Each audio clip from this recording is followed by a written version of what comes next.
and thanks for staying with us. Goods worth millions of naira intercepted by customs in the western part of the country.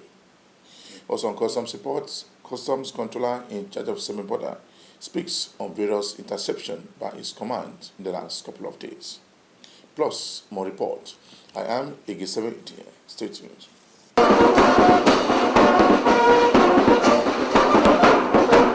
The Controller General of Nigerian Customs Service have been preaching to members of Nigerians on how to clear their consignments at the port. He said customs management will always implement policies that will encourage importers and exporters to advance in their trade. He was speaking in Abuja recently. For those who knew when I took over the realm of administration of the Nigerian Customs Service, there was three key mandates that were given to me by Mr. President. And that's what we now today call in Nigerian Customs Service as the 3 R's. And the directive was very clear.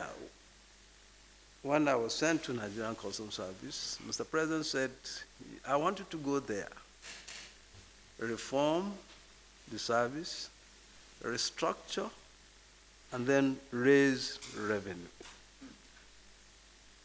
Those were his clear words, and they were very unambiguous. So I knew when I stepped out of his office, I know where I'm going, and I know what I have been given. So today, in my press briefing, I will stick to these 3 mandates. I will address each one of them as to how far we've been able to make progress and what are the challenges and then what we need to do going forward. The reforms that I talked about, which is the first part of it. And why do we choose reform as the first part of it? Because human capital is what makes an organization. If you're not able to get the human capital positively on your side, then the chances of success is very, very dismal.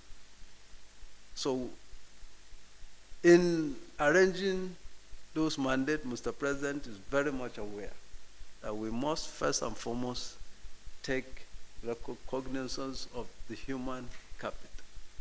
And what do we do to make sure that you align the 15,000 plus Nigerian customs men and women along the line and the path of progress? So what we did was we created, first thing we needed to do is to look at our training and remodel it. And the best way we could do that is to come up with, we borrowed a leave from the army, thanks to where's the colonel. We borrowed a leave from the army. That was where I came from. We have what is called Nigerian Army TRADOC. TRADOC is Training Doctrine Command. It is the house where training is built, skewed, and then screwed and modeled to fit the people you want to train. So the first thing we decided to do is to create a training and doctrine department responsible for the development of doctrine for mental and moral and ethical direction of officers. Because you must do that to get the capital. Then we introduce the implementation of the simplified modern business, because now that we have now found a focus for the human capital, what is next is in our own business of import, export, processing. So we address the issue of implementation of simplified modern business process, which of course, if you know, one of the gridlock we do have at the port is because we have so extensive procedures of clearance. There are over, then I think about 17 or so, or less than that, that you have to go through from one table to the other to get it sorted out. So the first thing to do is to reduce that time frame in order to make sure that an importer will not incur additional cost because he wants to clear his goods. Because if for every day after the first, how many days, 1 week, you begin to accumulate demurrage. And for every day the container stays in the hands of the terminal operators, they charge you. So the best thing you can do for any importer is to fast track the process of the clearance of this. So we address the issue of simplified process of export-import. He speaks further on customs matters. Yes, I thought I mentioned it that we were given the target of 3.019 trillion for the year 2022. And I told you that we have, so far, as at the last take, we have collected 2.143 trillion. So we're working towards making sure that we get to the target. But I've also told you our challenges that as a matter of fact, as a result of some of the factors, some of the key areas that were factored into the 3.019 was the collection of the telecommunication tax, which up to now we have not started. Also the collection of the carbonated drinks tax, which we started just in June or July. So we did not start at the time we were supposed to start, and those are factored. Those figures ought to have added to the 3.019. And but despite that, we're working very assiduously to make sure that we block other chances and see if we can, by the end of December, report to Nigerians that we have been able to make the 3.1019 trillion target. Then, Voice of Nigeria is still issue on borders. Let me say, I don't think we should, we do not have the capacity and we do not have the money to build fence along our borders. Because even the United States that Trump said he was going to build, they discover that it's not cost effective. It's not cost effective.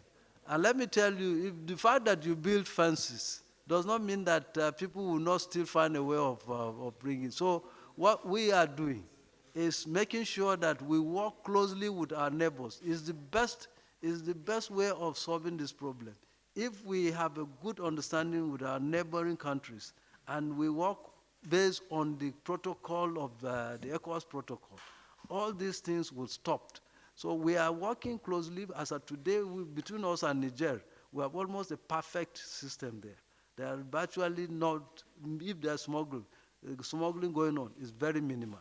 Where we have The Acting Assistant Controller General of Nigerian Customs Service, ICT in Abuja, has said that the customs will continue to generate more revenue in 2023. He was speaking in Lagos recently.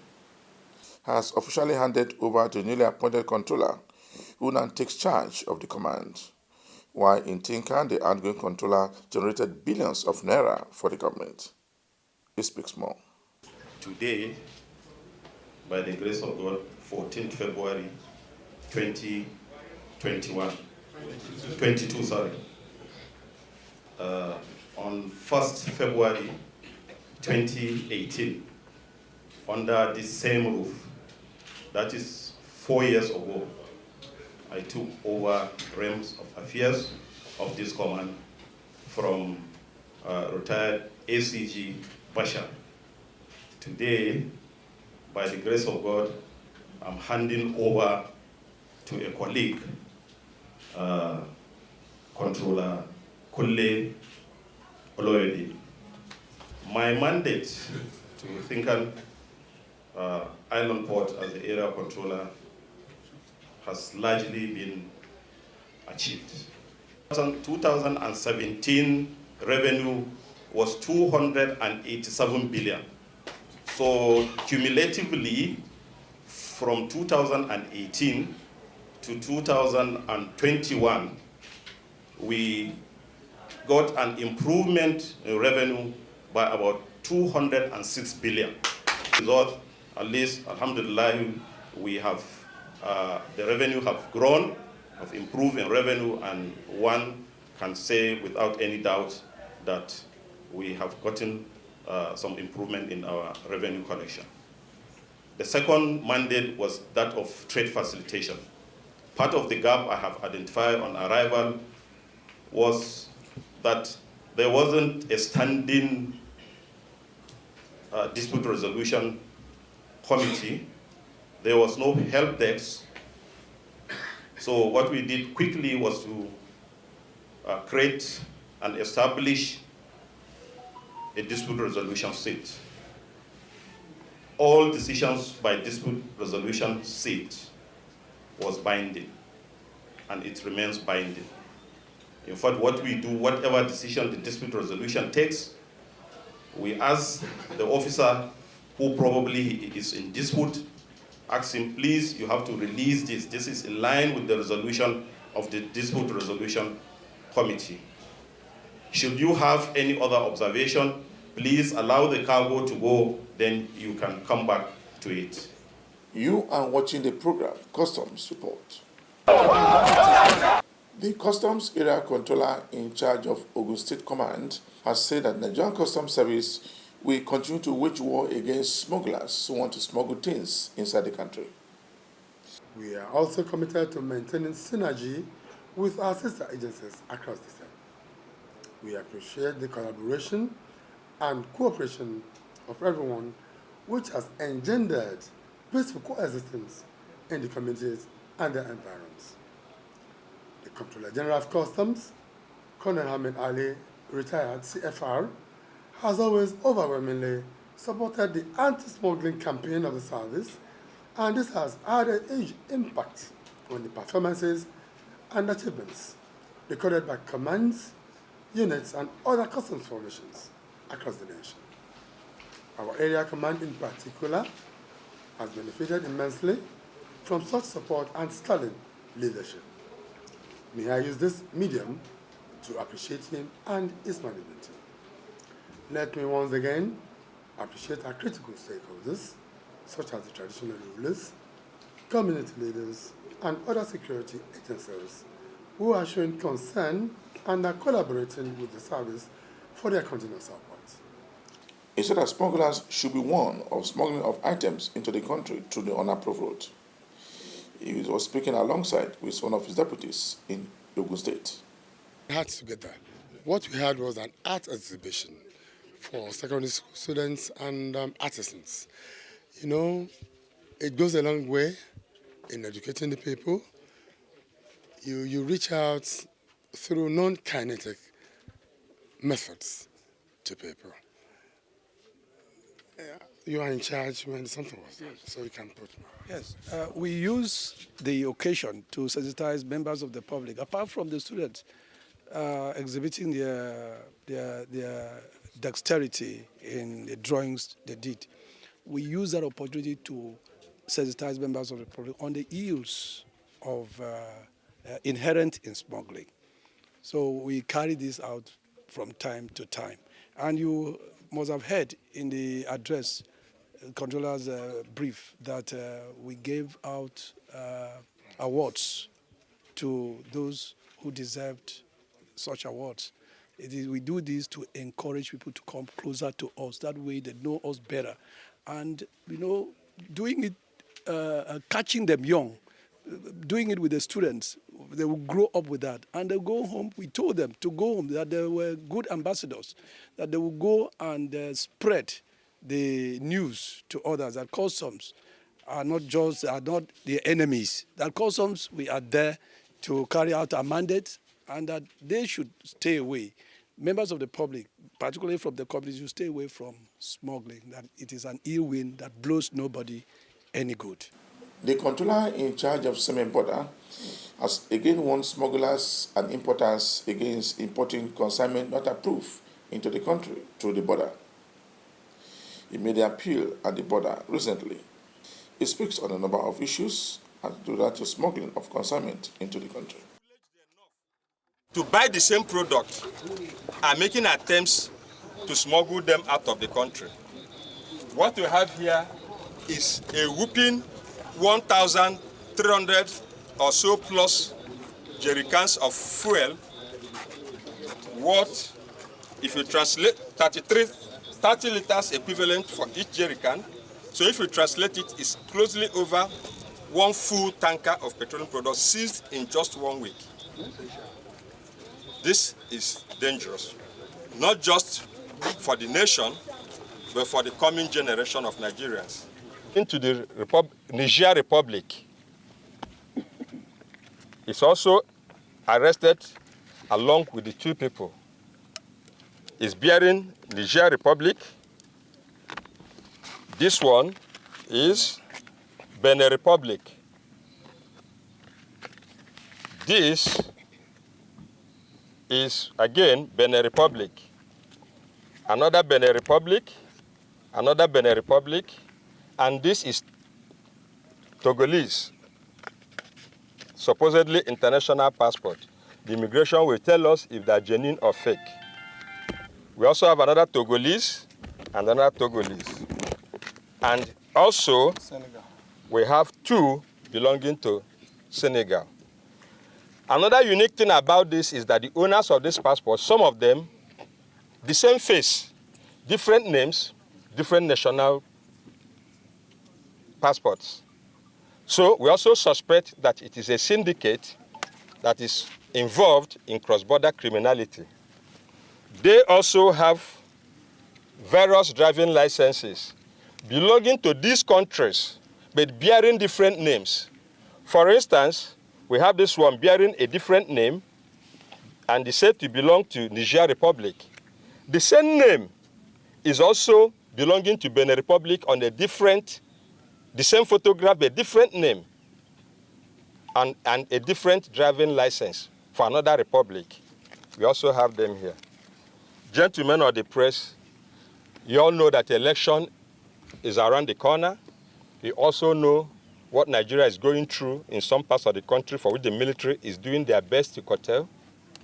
Now, with this development around here, the currency, the passports, the different names on the different passports with the same photographs, the driving license of various nationalities, the various countries, bearing the same photograph of the same person with different names, is a dangerous trend. As in a different vehicle, and upon searching them and their baggage, we discovered some international passports. These passports you see here is from Malta Republic. But one unique thing about them is that all the passports, 6 of them, bear the photograph of the same person, but with different names. The passport is for Republic of Malta. It bears the photograph of somebody, supposedly an European lady, but bearing different names for all the 6 passports. Related to this, the same lady also has 6 international driver's licenses bearing her photograph with 6 different names. The significance of this is that we are dealing with a very dangerous syndicate here that moves across the border. Recall that we have 6 other nations across this border: Nigeria, Benin Republic, Togo, Ghana, Ivory Coast, and Senegal.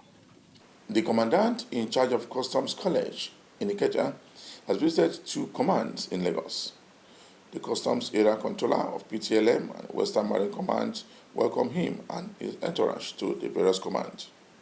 He has this to say to the controller of PTLM in Lagos. I happened to come from the Tradoc. I was in the Tradoc. From Tradoc I came to this place. And before I left, I was the acting ACG TCA, which is the department that is responsible for the colleges, both Kano and Lagos. when the former SCG was retiring, he handed over to me. And I understand very well what you are talking about. My hope and prayer is that you'll be able to sustain what you have, you set out to pursue. The cadets, of course, they do need practical knowledge. And I don't know, in the past, the long, long past when we joined the service, there used to be opportunity for cadets to visit the field to see practically what the officers are doing.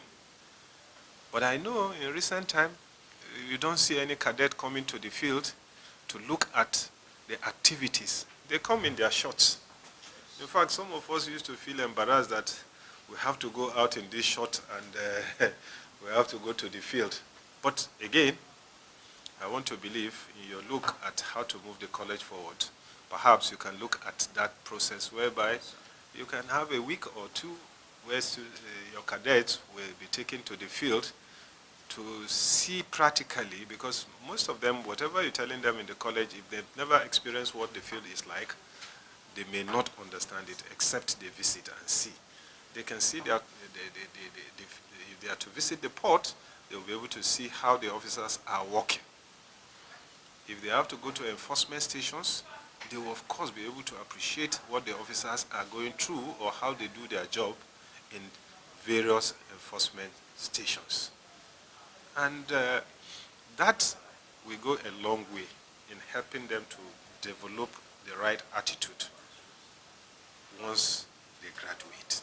So I encourage you, apart from us coming to lecture, you could still have this too as part of the program for the cadets. For college.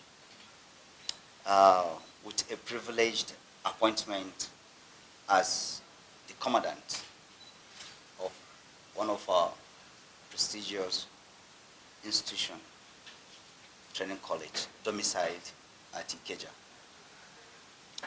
Sir, I want to begin by thanking Almighty for this opportunity, a very unique time in my career to be on this tour of courtesy call to one of our premier ports under the leadership of you, sir. I won't take this for granted. Sir, upon resumption, we felt there's need for us to move out of our comfort zone to get to our senior brothers, you inclusive. The essence of this is for us to align with the vision and mission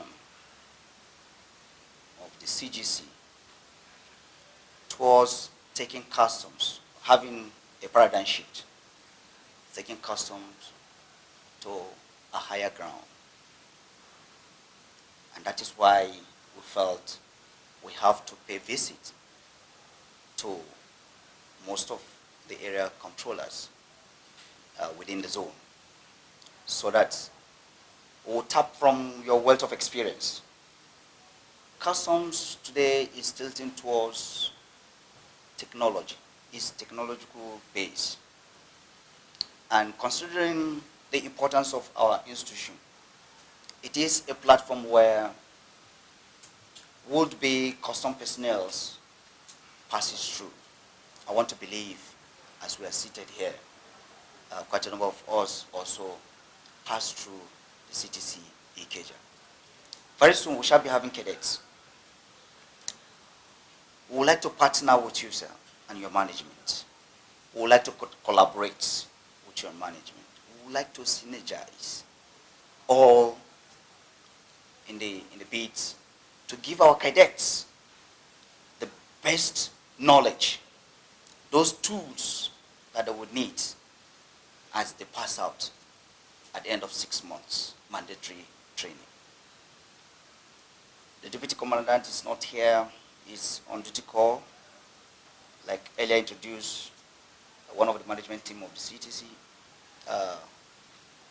the resident doctor.